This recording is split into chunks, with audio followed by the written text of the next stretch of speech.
Hey guys, JP here with Zevo Health. I've been asked to give everyone a little bit of input into how their goals are going for 2021. A lot of people set New Year's resolutions, New Year's goals, or they've set them since then, and they just have things they want to achieve in this year. And it was a pretty rough old 2020 on us, so a lot of people have intentions of making 2021 a little bit different. So we've come a few weeks and months away from the New Year's period, and a lot of people at this stage have probably fallen off any initial goals they've set. Strava, a very popular app, did a bit of analysis a couple of years back in 2019 with 800 million of their users, and they found that the average amount of time it took for people to fall off their New Year's resolution was by January 19th. So that's how long as most people last with these resolutions. And I'm sure a lot of you listening to this and watching this right now set some kind of intentions for 2021. And for some people, they might be going really, really well. But for others, they might have just completely fallen off already. So this hopefully will give you guys a chance to examine what you've been doing or put you back on the path if you've completely fallen off. So the first thing is to, when you're making a goal, to have it really nice and specific. So we've all heard of this SMART goal setting, but a lot of people don't apply it. And I'm not too sure you should get too technical into that in your goal setting, but first off, it just needs to be specific.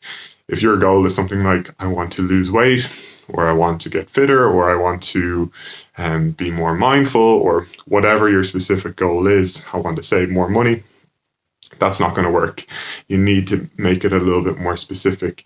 The brain and humans like that specific goal. So think about what you really want. So that might be, okay, I want to be able to run a 5K in this amount of time, in 30 minutes, or I want to lose this amount of weight in this period of time. By March, I want to lose 2 kilos or something.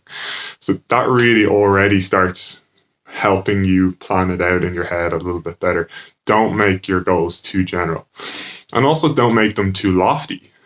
So they want to be difficult enough that they're a goal and they're not just something that you're going to achieve, but you don't want them so difficult that they're unlikely to happen. So back in my prior life, I worked in a lot with high performance sport and professional sport. And I like to use this analogy a lot. When we used drills, and we did drills to make, rugby players and football players better at something, we had to make the drill so that 80% of the time they achieved it and they did it well, and 20% of the time they failed. And that was enough of a stimulus for people to be really switched on and really have to think about what they're doing and to make them better. If it's super easy and 100% of the time they achieve it, yeah, they might be getting a little bit better, but they're not getting challenged enough. And if they're so difficult, which were 50 and 60, 70% of the time, they're messing up the drill, then that's too much and they get frustrated and they don't want to do it anymore.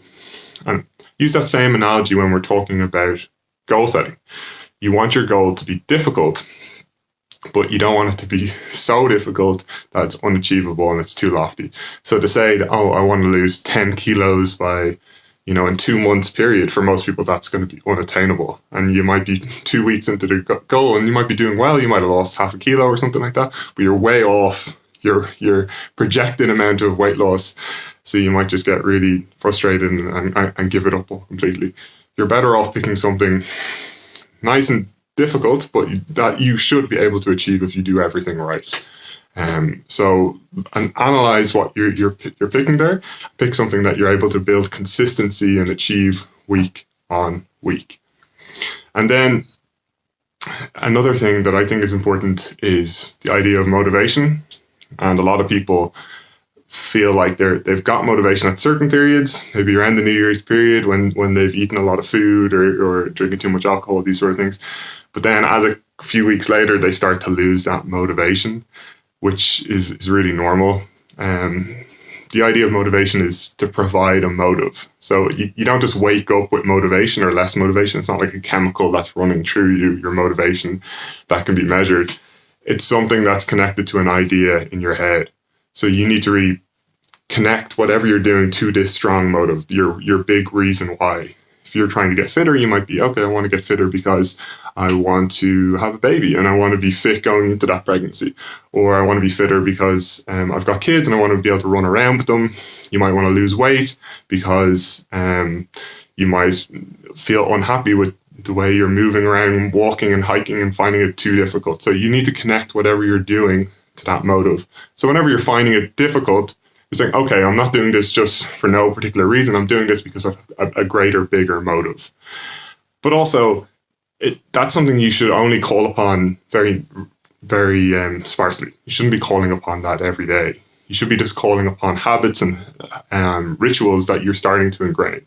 So I would pick your goal, whatever it is. It might be a running goal, and you should be trying to create new rituals that connect to that goal. So if it's a running goal and you want to run 5K in 30 minutes, you might say, okay, 2 days a week, maybe Tuesday and Thursday morning, I'm going to get into the ritual of enjoying a morning run and starting to connect this new ritual into your life that's ingrained to this long-term goal that you have and habit.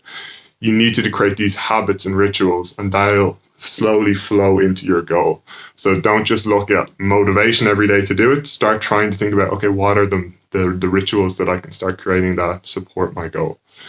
So yeah, hopefully there are a few things to either get you back on track, support you with the good work you've already done, or if you haven't set any goals or intentions for the year, to maybe think about something that you can aim for, so that it will be a little bit more positive of a year for you in 2021. So take care, guys. Thanks for listening.